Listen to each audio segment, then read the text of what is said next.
So I'm going to take you on a little, a quick medicinal mushroom hunt today. I'm just out here with Mr. Handsome, Finnegan the dog. I do have the shotgun. That's not just to look cool on the camera or uncool for some of you. Just as to why this is here. It's springtime, the bears would be out of hibernation. I'm walking around in the woods with a little dog. So dogs can either help you with bears or they can cause trouble. They can get you and that dog into a lot of trouble. This is a pretty common aspen rot fungus that grows at kind of the branch nubs, and I'll put in the Latin name down below because I can't remember it off the top of my head. I just call it the aspen conk. It's got some good medicinal properties. If you want to read about it, get the book Fungal Pharmacy by Robert Rogers. We'll be able to get 4 or 5, maybe even more kinds of medicinal mushrooms for the crock pot while we're out here just having a good time with dog playing around. So hope you guys learned something. These are very common. Chunk these up while you still can. They'll turn to rock hard like most conks. I think I'll just take 2 of these, but I mean they're literally everywhere. You'll have no problem finding these things.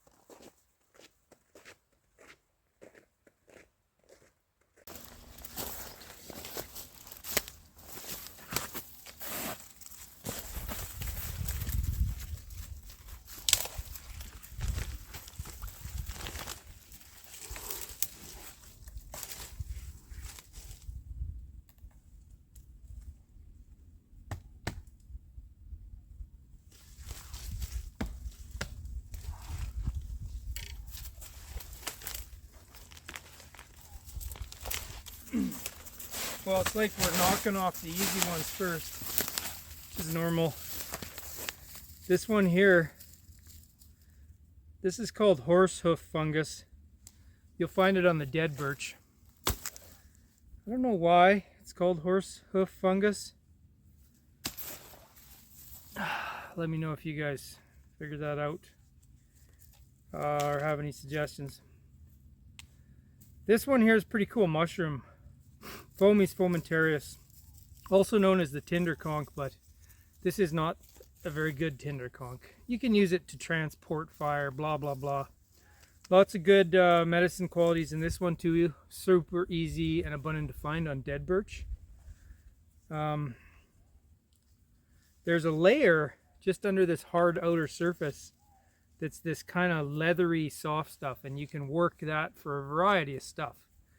People can use it like a leather, make like hats and stuff like that. It's quite a bit of work.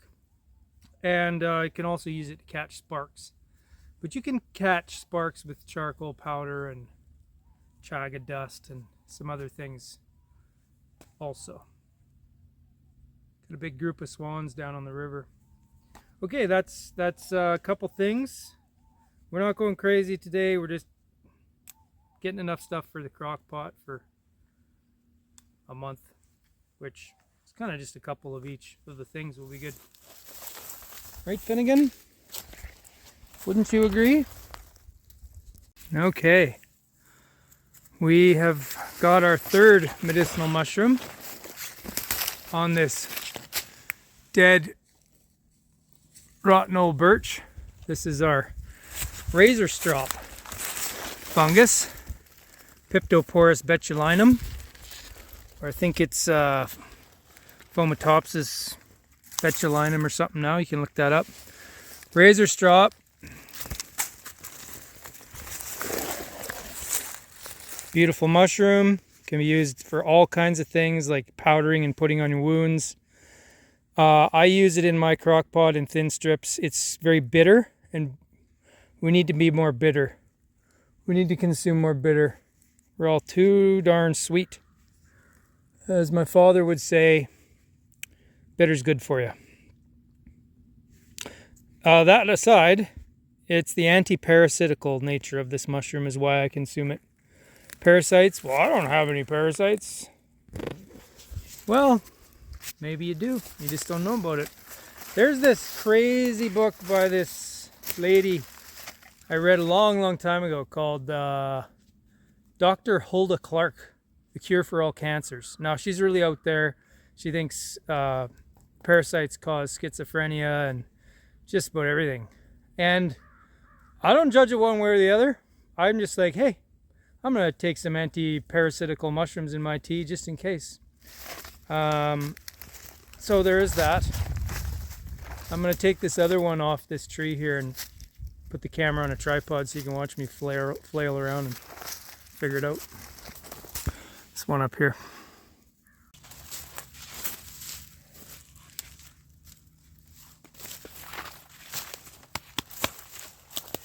This one's good. It's going to be nice and white inside. This one's not good. It's still, you could powder this up and use it for something, but I prefer this one. Now, this is a very common mushroom. It grows for a season, grows off dead, rotting birch.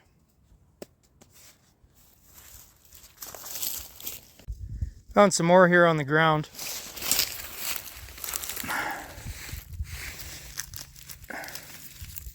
Questionable integrity. Questionable.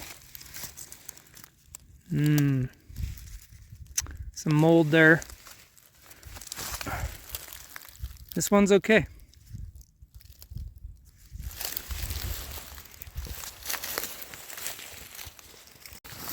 I didn't even have to knock this one over. It's already knocked over. There's a beauty. Right there. Some old ones, and this one's pretty good. So one like this will be saved to go in a tincture, whatnot, super nice, healthy. Clean that off of there. Again, I might use this one for a variety of things. I might experiment with it for holding a coal. I might see how it smells when it burns. I might use it as a powder for staunching a wound. It's antimicrobial, it's antiviral, it's antibacterial, it's really anti-everything bad. So this will be a play mushroom, and this will be a mushroom for tea or tincture. Okay. It's like a grocery store aisle in here. I love it. All right, nice. Fourth mushroom. Also on dead birch. Phellinus ignarius. That's with a PH. This one is really good medicinal for all kinds of things. I recommend you reading about it in Robert Rogers' book, The Fungal Pharmacy. But again, we're talking antiviral, anti-inflammatory, anti-cancer. Couple of those, and we'll leave that little tri-set. Okay, still hunting around in some of these big old birch looking for some chaga too, but a cool thing about this mushroom, actually, since you want to ask some more questions about it, is that in Alaska, the First Nations, I mean, not all of them, but many of them will burn it into an ash and then mix that ash with tobacco. And that can be used to stretch out the tobacco in a way because it makes the nicotine in the tobacco more bioavailable. You get more of a boost, more of a kick from it. I haven't tried that. I don't do tobacco anymore. Oh, there's some nice big birch in here. But anyway, that's another cool use. I'm feeling like the chaga is close.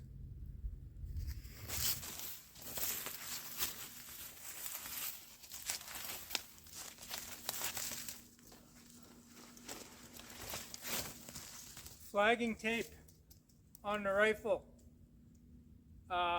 you lean your rifle up on a lot of things during the day. You want to be able to find it, especially if it's black or black and brown, or brown and black.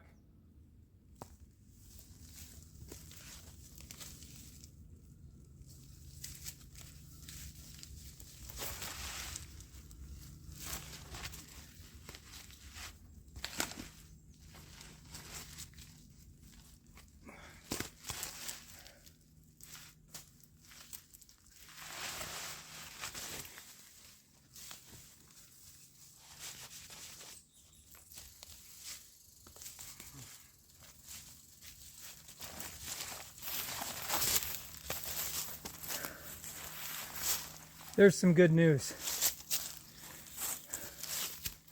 I found some chaga right here, but it's on a dead birch.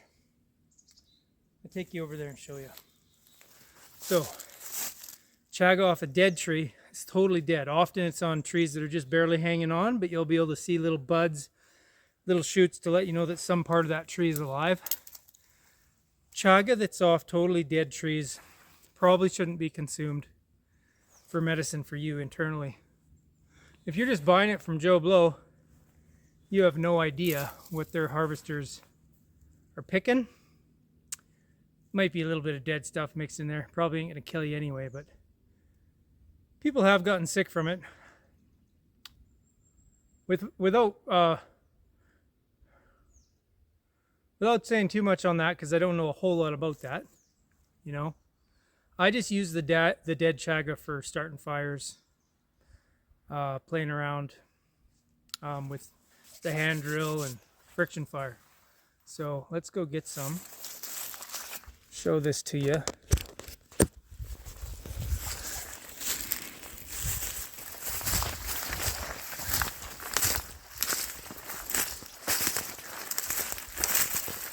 So first of all, she's dead. There's some little shoots up there. I'll have to do a little further analyzing, but looks pretty dead. Yeah, it's dead chaga, I can tell. Dead chaga gets all like this, all folly aparty. Okay, so like I said, might be fun to play around with for the friction fire. Although you need the more corky stuff as opposed to this hard stuff. If you guys know something about dead chaga for consumption versus fresh, let me know. I just know what I've heard, and sometimes that can get us in trouble. Oh my goodness, what's this? Oh, there's a lovely one. I'll take you quick over there. I know the human attention span is really short, and I don't want to make this video too long for you guys, but I want to keep it real too. Okay, it's like, oh, in this one spot of sun, oh, look at me. I'm a dead birch tree, and I am beautiful razor strop.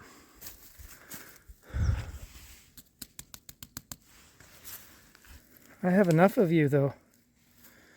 You can stay in your beautiful patch of sun. Okay. Big kind of dark spruce forest. Big old dead birch. What's that? No, I don't really care if you don't like my mustache. I'm just playing around with my facial hair. It's my God-given right. And I can't say I much like it either. Can't say it much suits me. But anyway, your opinion on my mustache doesn't matter. Unless you like it, then, you know, slather me with compliments. Well, this is interesting. Looks like a couple red-built polypores up there. Pretty sure fomitopsis pinicola. I don't really ever see those on birch, usually on spruce, dead spruce. This is on a dead birch. Basically impossible to get to.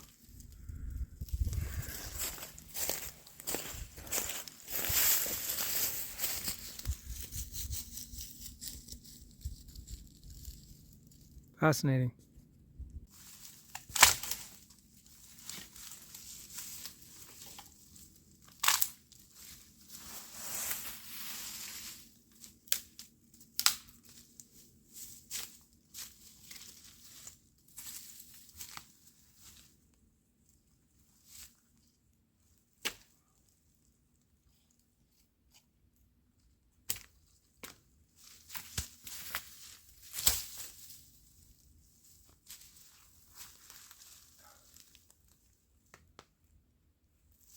Want to keep your head up in situations like that, have a widowmaker come down and make your wife a widow.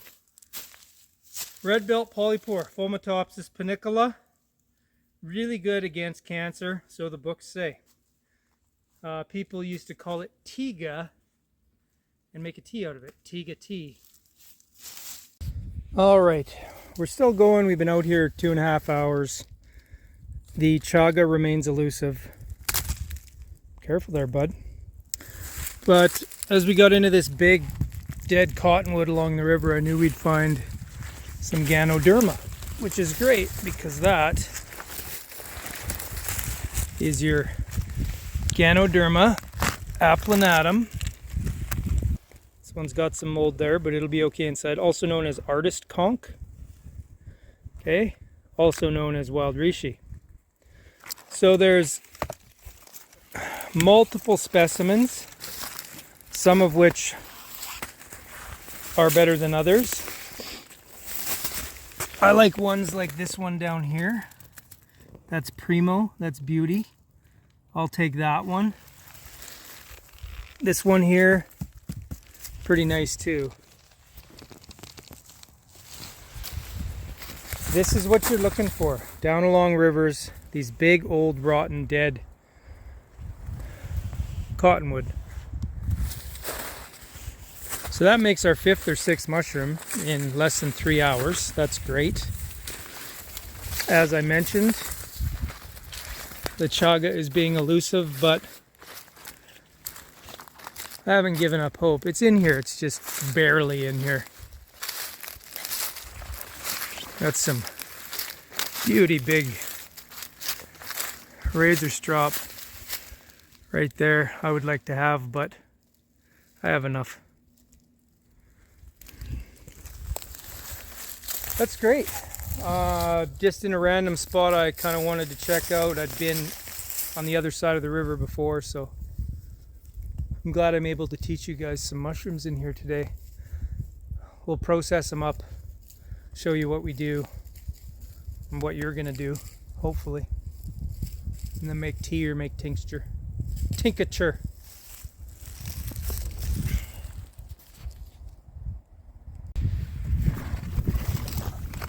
Squirrels are having fun with this one. There's a bunch in there.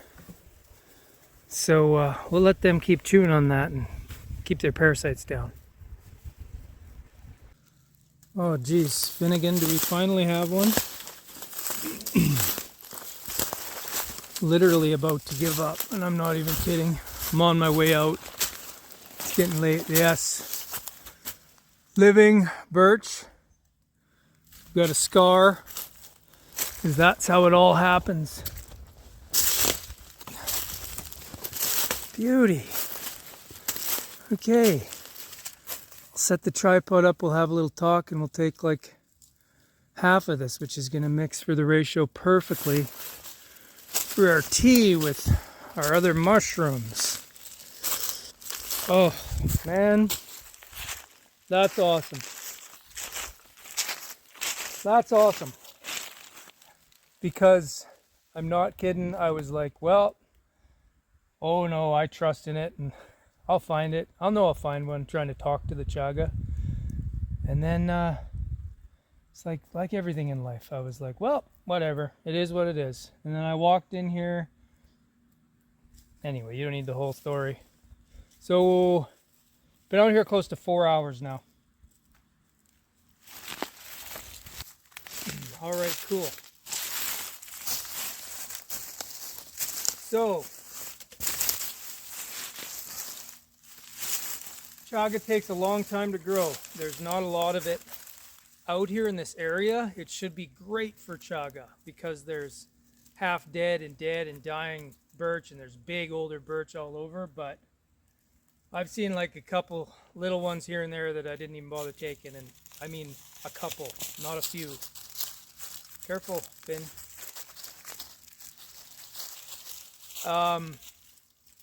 There's no evidence of past harvest in here, and we're actually not far right now from pretty easy access. Not the highway, but not too far from a little trail. There's no sign of people harvesting chaga in here. You can tell, you can see where it's been cut, this and that, and I rarely find that actually, almost never. I find a lot of logging, I find a lot of seismic line cutting, I find a lot of normal human destructive activity. I don't find a lot of harvested chaga unless it's right on the side of a well-traveled road. Then you'll see where somebody cut like half of it off, or maybe they knocked the whole thing off by accident trying to get half, or weren't thinking about it. Anyway, you know the deal. It takes a long time to grow. Leave some. I would leave that and take this one, because this one is going to be bigger and this one is kind of bubbling out already. It'll be easier to get. It's more the shape that I like. Okay. Beautiful, beautiful, beautiful. Thank you, thank you, thank you. Of course, it doesn't smell like anything. Thank you. Man, I knew it. I knew I would find it. Okay. Oh, there's a whole nother one down here. So we're only taking a third. There we go.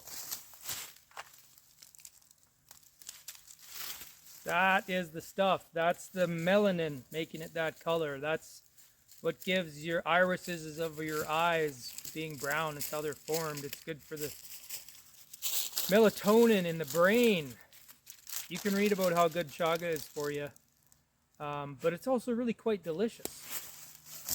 You could freeze this whole, chunk it up, freeze it whole, and then you'd have fresh chaga thawed out, make a tea. I actually generally have preferred the taste of it dried first and then a tea, although one time I was out with Tony at Fresh Cap Mushrooms.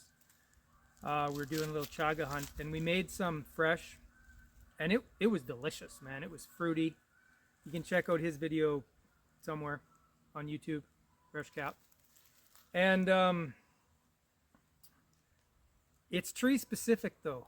Just like many mushrooms that grow on trees are, it can have a different flavor based on the tree, the amount of sugars in the sap, the soil that the trees get, and the mycorrhizal connections with other mushrooms the tree has. It's like, woo, crazy stuff. I feel like I see another one, but I don't. Okay, yes, Finnegan. Look what we found, Finnegan. Look what we found. What's this? Chaga. Oh, my mighty dog. Okay, I'm going to call that a good day.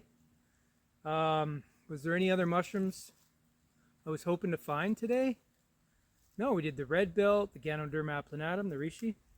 We got the horse hoof, we got the razor strop, we got the chaga, we got the Phellinus ignarius. There's a couple I dragged out that I'm going to try to ID. They're not in very good shape, but I have seen them around and checked them out. Anyway, good day harvesting. Beautiful, so grateful, thankful, all that stuff. I really am. I just love being out here. This is April 19th. Like Starship is gonna shoot tomorrow to the stars, to the moon. SpaceX, that's pretty cool. And so the snow, there was tons of snow up here. Now the snow's just melted. And great time to be out harvesting before the regular mushrooms start popping up. Then you can go out and harvest them. All right, sir.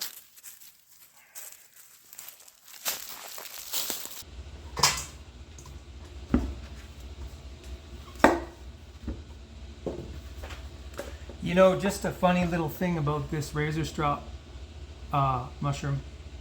You'll see a lot of bushcrafty type people say you can use it as a band-aid in the woods, and you can. I'm going to show you what they show you and tell you why you're probably not going to do that.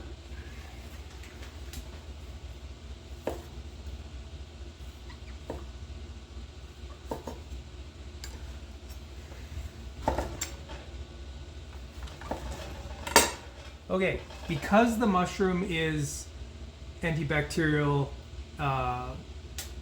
sterile, all that stuff, and it staunches blood flow and helps promote tissue growth.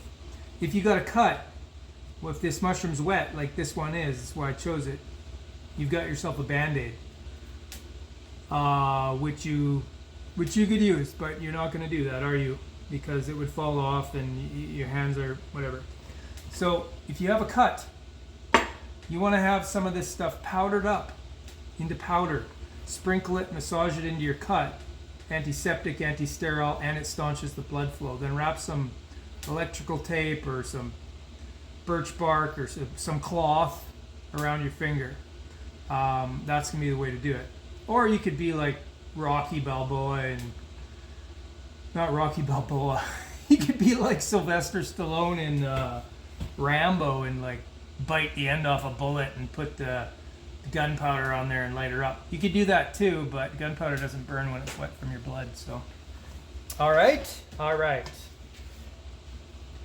Fun idea though. Little nature's band-aids, like super fun.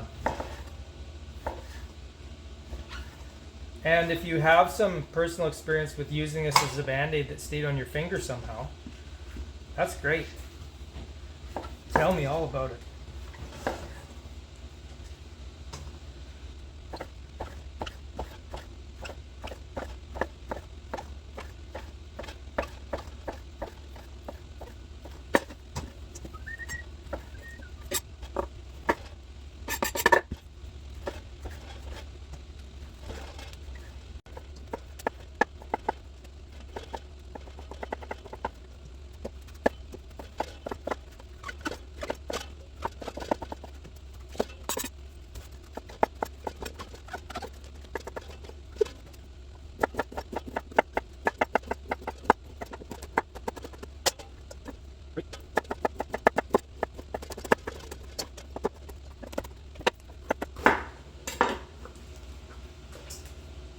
If we were going to talk about that substance inside this one, remember I was talking in the bush that there's a material you can try to catch sparks on or make leather hats and stuff with.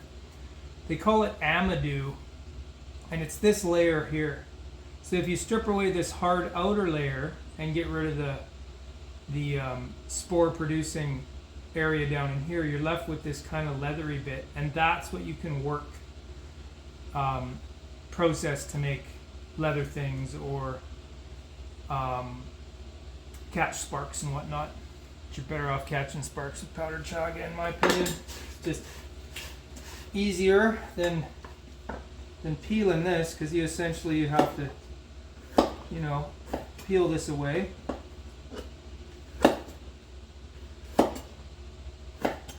Okay. Let's see if we can get a little piece. And then cut. This is a big knife for this project. Cut this stuff away. Ay, ay, ay, ay, ay.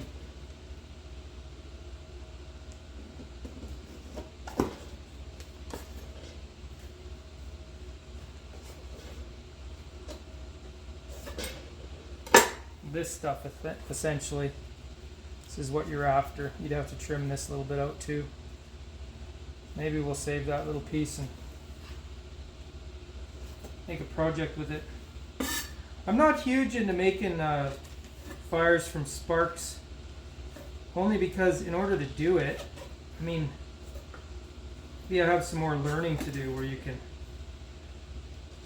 use 2 rocks or something, but using steel is pretty, there's a lot of technology behind making steel, and I'm more into the primitive side of things. So Using steel feels kind of like a cheat to me compared to, you know, bow drill, hand drill.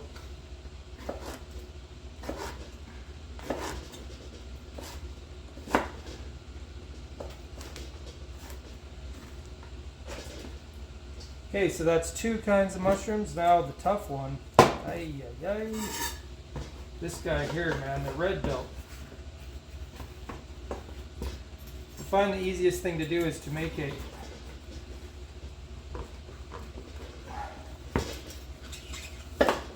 something, make it flat.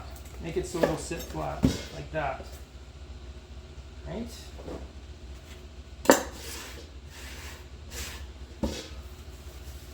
And we've got something we can work with.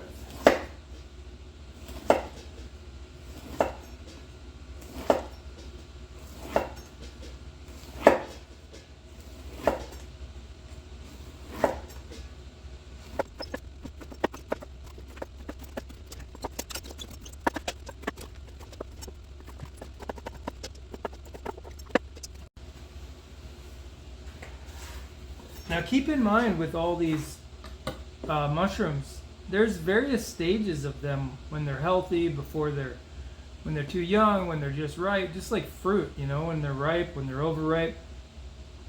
If you're just wandering around in the woods picking your own mushrooms, you have to start with obviously picking the right ones. Then you have to know when to harvest them. Okay, when they're at their peak optimal medicinal value. That takes some experience. I'm not sure how else to better describe it other than if it looks haggard and old and wormy and gross, well, that's not medicine, that's forest food. Leave it to the forest. So these are rock hard. I'm going to have to crush these up using a hammer or something. I don't think I can cut this stuff. No, it's just asking for trouble. But I knew that getting into it. These will be the same. These will be next to impossible to cut, so they're going to have to be broken up also. Chaga, on the other hand. This is a beauty. Beauty. Normally would break that up. You know, like in our chaga, it's chunks of dried chaga, right? Chunk it up and dry it. I'll leave this there so you can see it. No, I'm just kidding. You can also do this though, right? You can make yourself some nice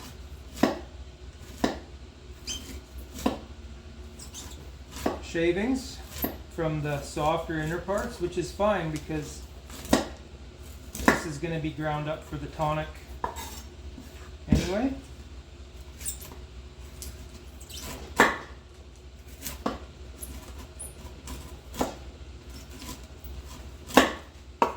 Beautiful stuff. Just love chaga. Just love it.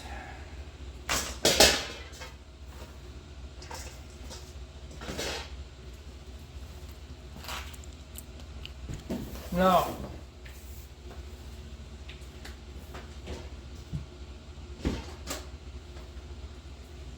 if you are doing a crock pot, I mean, this is how I do it. All these mushrooms plus more, I dry them and I put them in water and I put the crock pot on overnight on low, and then I turn it down to just the keep warm setting and I leave it there. And I leave it there for, well, as long as it takes. Like, I'm taking tea out of it, I'm adding more water. If the tea gets weak, I turn the heat up overnight, or I add some more mushroom and it's just kind of got the mother in it and just keeps going, you know. Maybe I've got some chaga crumbs here, I'll throw that in and I'll add some more water. So that way I'm having tea every day. It's always plugged in, it's on the low keep warm setting, not on the low but on the keep warm. And that's how I encourage you to use it as a tea.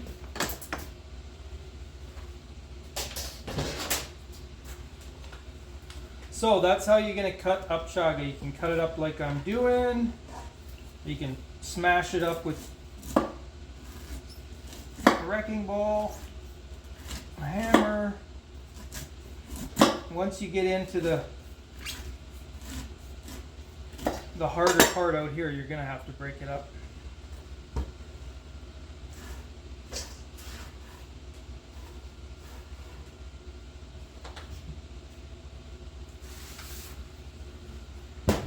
And then,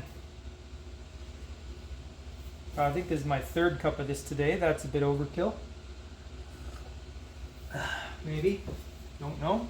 More isn't always better. Our artist conk.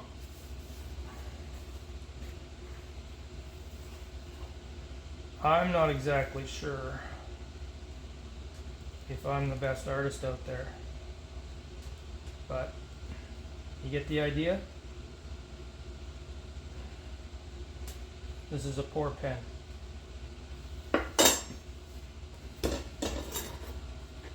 This one's not too bad to cut. It's also not too great. You've got where the spores drop out of these tubes down here. That's got most of your medicine, and this white part up here has less of it, but it's still good, still worthy, still very worthy to have.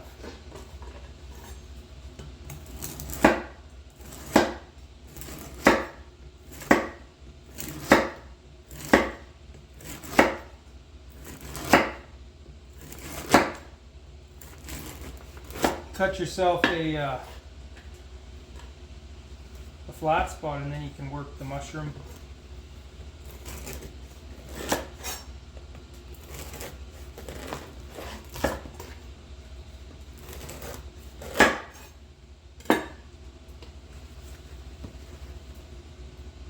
One, 2, 3, 4, 5 years.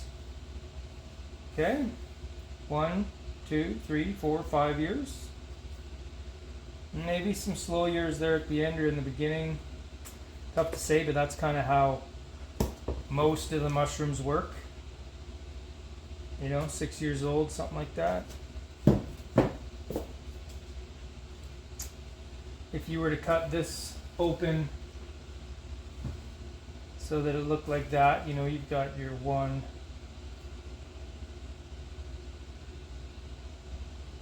3 or 4 years, 5 years. This one might be 6 or 7. Ballparky. Good things take time, huh? Listen to that, you TikTok watching little kids. Good things take time. You wouldn't know anything about that, would you? Well, beauty. Beauty.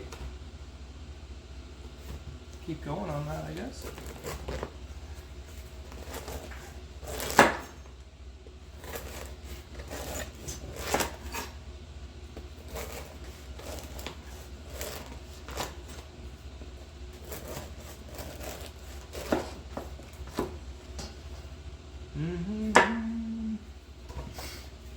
Okay.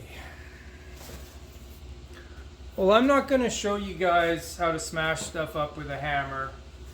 You can figure that out on your own. So, thank you so much. You know, with these videos, you're supposed to do the thumbs up and like and subscribe and all that. So, if you found some stuff valuable, share it with your friends.